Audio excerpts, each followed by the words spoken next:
Bismillahirrahmanirrahim. Assalamualaikum warahmatullahi wabarakatuh. Alhamdulillah, hamdan kasiron thayyiban mubarakan fik. Bagaimana kabar kalian, anak-anakku siswa kelas 10 dan 11 yang Bapak banggakan? Apakah tetap semangat untuk belajar secara online? Ya, mudah-mudahan kalian tetap semangat untuk belajar secara daring ya, baik melalui media Google Classroom ataupun media WhatsApp, atau bahkan Bapak kirim video pembelajaran yang bisa kalian pelajari di rumah dalam rangka tetap belajar dengan situasi pandemi seperti ini. Tidak mematahkan semangat kalian dan Bapak untuk tetap mempelajari tentang materi-materi pendidikan jasmani, kesehatan, dan olahraga. Pada kali ini, materi yang Bapak akan sampaikan adalah tentang pola dan kebiasaan makan, yang mana materi ini tentu berkaitan erat dengan situasi sekarang, agar tubuh kalian tetap terjaga sehat. Yang ini, materi ini sambungan dari yang sebelumnya ya. Kalau sebelumnya itu tentang budaya hidup sehat, dengan cara kalian mempelajari cara bersih-bersih di rumah atau menjaga lingkungan rumah atau lingkungan sekitar, menjaga kesehatan pribadi juga. Nah, kali ini kita akan menuju tingkatan yang memang harus dipelajari, itu tentang pola dan kebiasaan makan. Oke, kita mulai ya. Yang pertama, pola makan itu adalah cara yang ditempuh oleh kita atau seseorang, sekelompok masyarakat atau lingkungan keluarga untuk memilih makanan dan mengkonsumsinya sebagai reaksi terhadap pengaruh psikologis, fisiologis, budaya, dan sosial. Nah, ini jadi kalian harus mempunyai pola ketika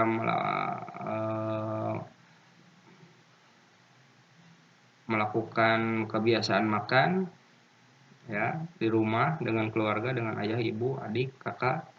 Itu harus punya pola, jadi jangan asal, harus teratur.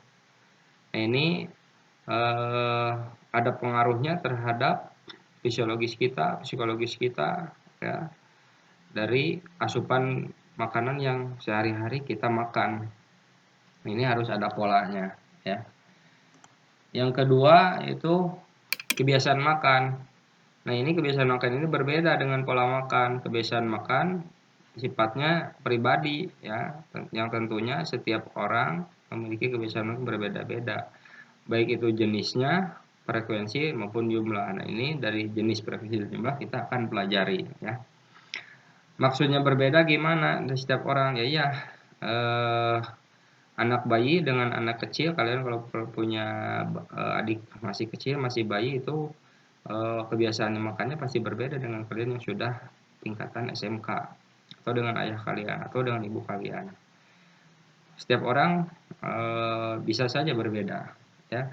Tapi kalau misalkan diteraturkan yang udah seusia kalian remaja, itu lebih bagus lagi ya. Jadi kebiasaannya harus bagus, harus teratur tuh ya. Pola dan kebiasaan makan pengertiannya berbeda. Oke. Yang pertama, jenis-jenis makanan. Nah, ini jenis makanan ini hubungannya erat dengan gizi yang terkandung di dalam makanan tersebut.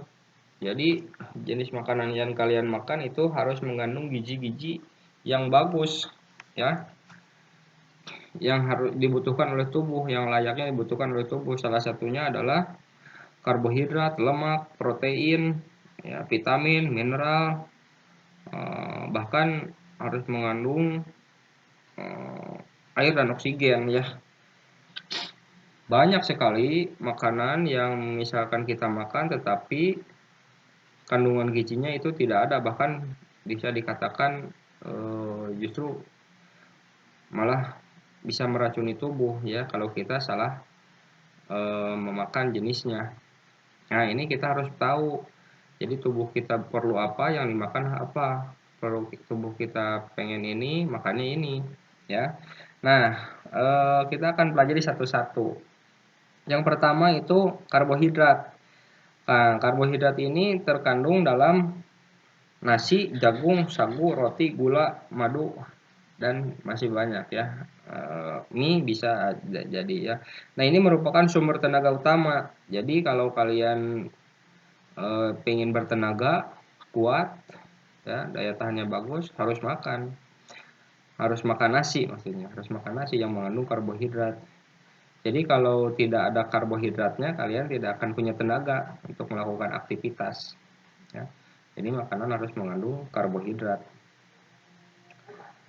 Yang kedua itu protein. Nah, ini fungsinya protein bagus untuk membentuk jaringan, menggantikan jaringan yang rusak, membuat zat penangkis, menghasilkan tenaga juga.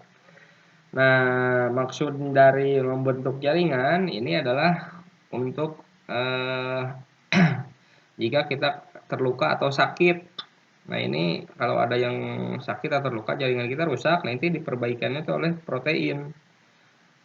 Ya, rusaknya oleh bisa berbagai macam virus, bakteri, atau bahkan memang sudah tua atau eh, bisa dengan berbagai faktor. Ya, tenaga juga. Kenapa di sini protein ada tenaga? Karena setelah misalkan karbohidratnya diolah dalam tubuh itu habis, yang digunakan adalah protein. Ini jenis makanannya ada di daging, ikan, susu, unggas, tahu, tempe, dan kacang-kacangan. Ya, jadi kalian makan jangan asal makan, asal wareg gue, patuangan tidak ya, tapi diteliti dulu jenis makanannya apa biar asupan dalam tubuh itu bagus ya. Yang selanjutnya yang pentingnya saja ya, vitamin.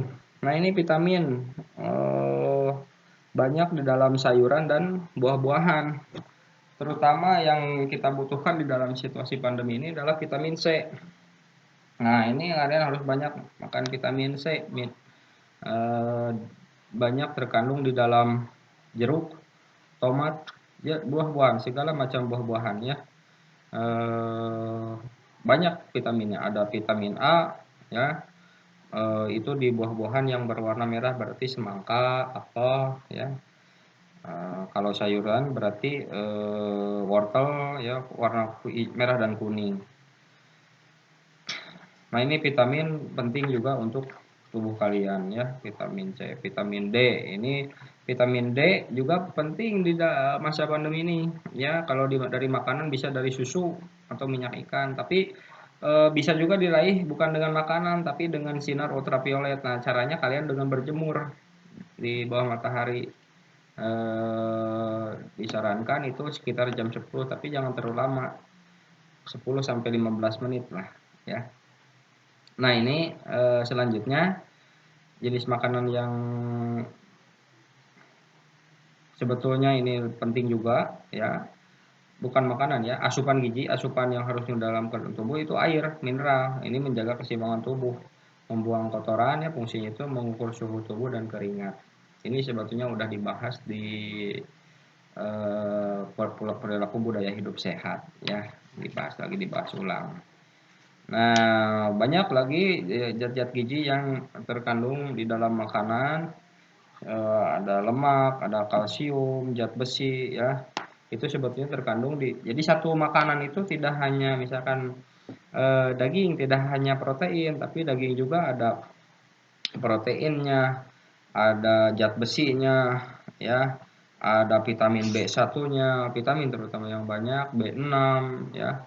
Nah, itu dalam satu jenis makanan itu ada beberapa zat gizi yang bisa masuk ke dalam tubuh. Itu ya jenis-jenis makanan. Jadi jangan asal makan, kalian asal wareg we, aku seblak ge entos wareg tapi nggak ada gizinya. Gizinya tidak ada. Oke. Nah, yang kedua frekuensi makanan. Frekuensi makanan adalah jumlah makan dalam sehari-hari baik kualitatif dan kuantitatif ya. Nah, ini jumlahnya dan jumlah porsinya besarnya dan